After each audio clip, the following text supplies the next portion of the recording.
Good morning. I want to thank Moses Brown for the privilege of getting to address you, the graduating class of 2019. Moses Brown literally and figuratively saved my life. Of course, it did also put me in a mortal peril that required my life being saved in the first place, but more on that in a moment. In thinking about this commencement address, I had great visions of imparting profound, soul-stirring knowledge to all of you.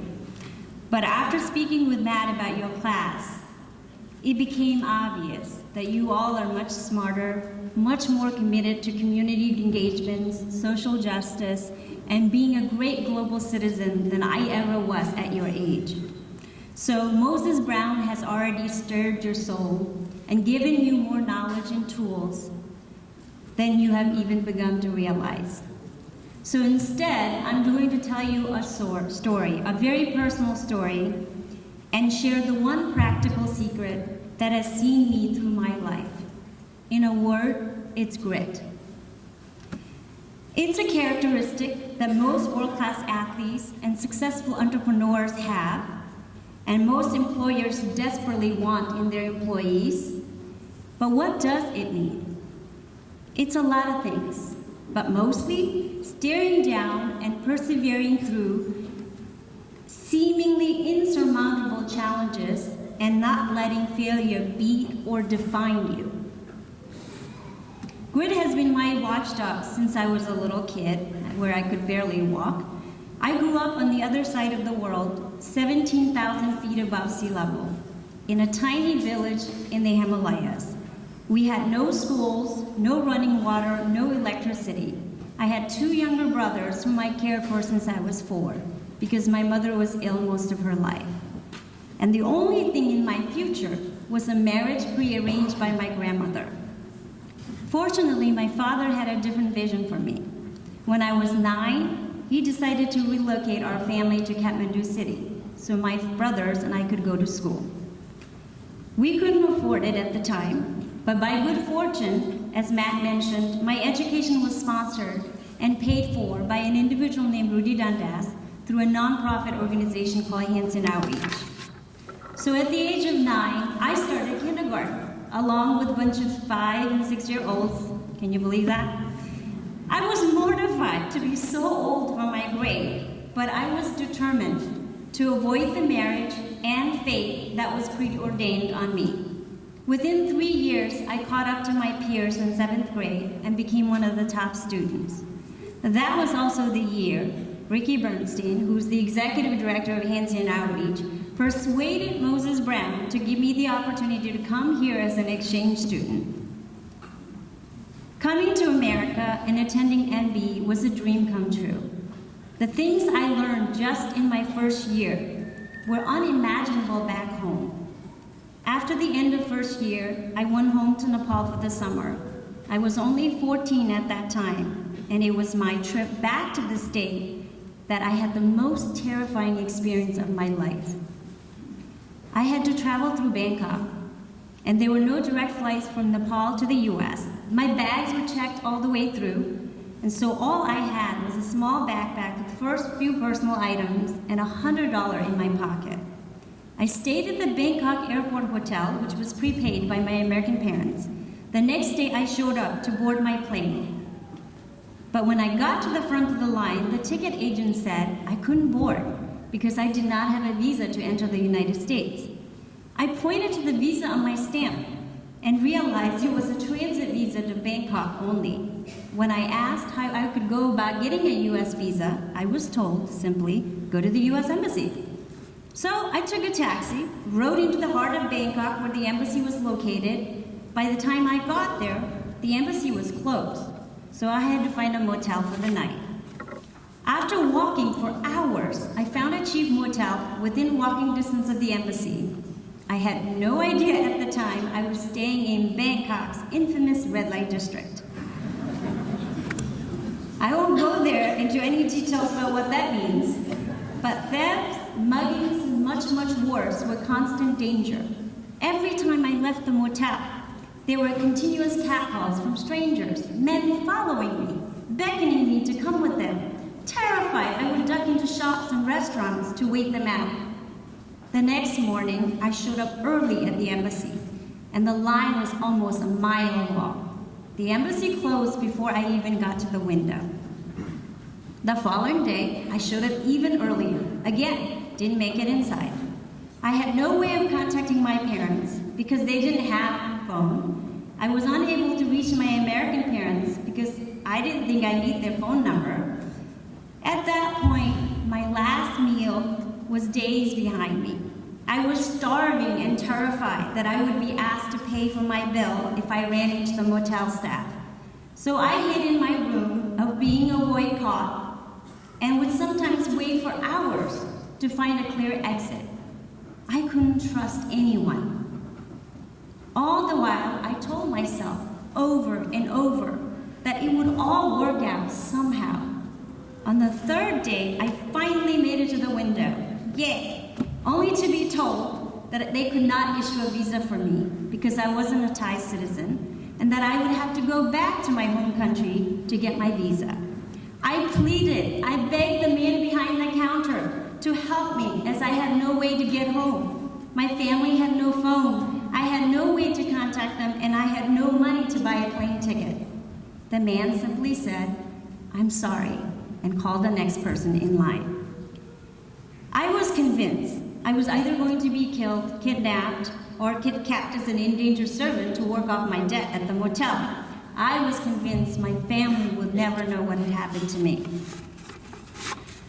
But you know what really helped me in that moment? Like seriously, the Quaker meeting. And you have no idea I'm saying this because I was horrible in terms of sitting in silence. I don't know about you guys. I was very bad at sitting quietly for any amount of time. 45 minutes in silence was a lifetime, like it felt like a lifetime at the time. So the first year at NB, I felt as though I was going to explode just sitting there in silence. And now I'm very embarrassed to say I was kicked out once or twice because I could not stop giggling in the meeting. But even though I didn't care for all that reflection, the mere habit of doing it on a weekly basis became part of my existence without even knowing it. Alone in that tiny, dark Bangkok motel room, being able to isolate those feelings of pain, anxiety, frustration, and terror through self-reflection helped me move forward. It allowed me to realize deep down I wasn't ready to give up. I knew even at 14 that I would do whatever it took to save myself. I thought about my family and my life in the US and the sacrifices that have been made to bring the American dream within my grasp. I resolved to keep going back to the embassy until I could find my way out of Bangkok. So I kept going day after day. Thankfully, neither Moses Brown nor my American parents gave up on me either. My American parents were tracking me down through the airline in US Customs, and Moses Brown got a letter from Rhode Island Senator Chafee Sr. on my behalf, which the embassy finally honored. When I showed up at the embassy on the 5th day, I was thrilled to find a visa and a ticket waiting for me.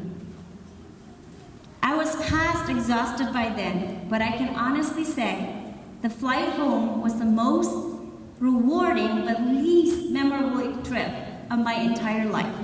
I slept through all 13 hours of it. It was this Bangkok moment that changed me to my core. It forever defined how I see obstacles and challenges and made me fearless in my personal and professional life. And I know I joked at the beginning about Moses Brown putting me in mortal peril, but if they hadn't given me that scholarship 30 years ago, my life would have been totally different. But for the strength, self-reliance, and resilience I gained in my time at my first year at NB, I might have given up. But surviving those hopeless hours, I now believe nothing is impossible. Each of you will have your Bangkok moment at some point in your life, if you haven't already. You too will face an hour darker than anything that came before it. And you may think that challenge is insurmountable. But whether you believe it or not, you each have that innate grit to meet that challenge. Trust me, each of you will survive it only to emerge stronger and more resilient than you ever imagined you could be. So there's no way, like I could have imagined, I know I keep saying I can't imagine, but when I was a little girl living 17,000 feet in the sky in the Himalayas, that I one day would be standing here in front of you today.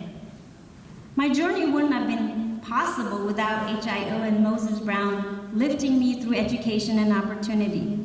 And now, so many years later, it has been so rewarding to play a small role in helping these two institutions that I love to forge a partnership by creating student service trip to Nepal. Yesterday, I met with the students that went to Nepal last summer and was so impressed by each and every one of you, and that you have traveled across the world to show little girls and boys a glimpse into what is possible for them. I'd like to do whatever I can to ensure this sort of opportunity continues for NB students today and tomorrow. And so, as a small way of giving back, I pledge to endow NB's trip to Nepal in honor of my American parents, Betsy and the late Roy Zimmerman. I want to take a moment to acknowledge my American mom who's in the audience today. Betsy, you and Roy are the best parents I could have ever hoped. Thank you.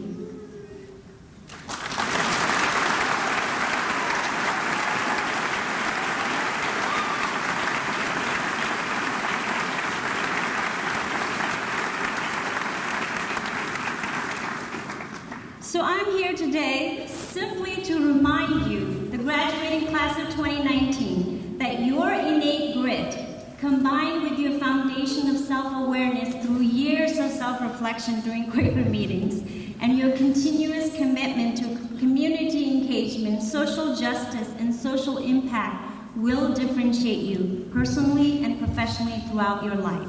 So go out there in the world. Be empowered to make positive change. Persevere even if it's hard. Be stubborn in pursuit of your goals. Find courage and determination to lift others up. Never admit defeat. But above all, keep going.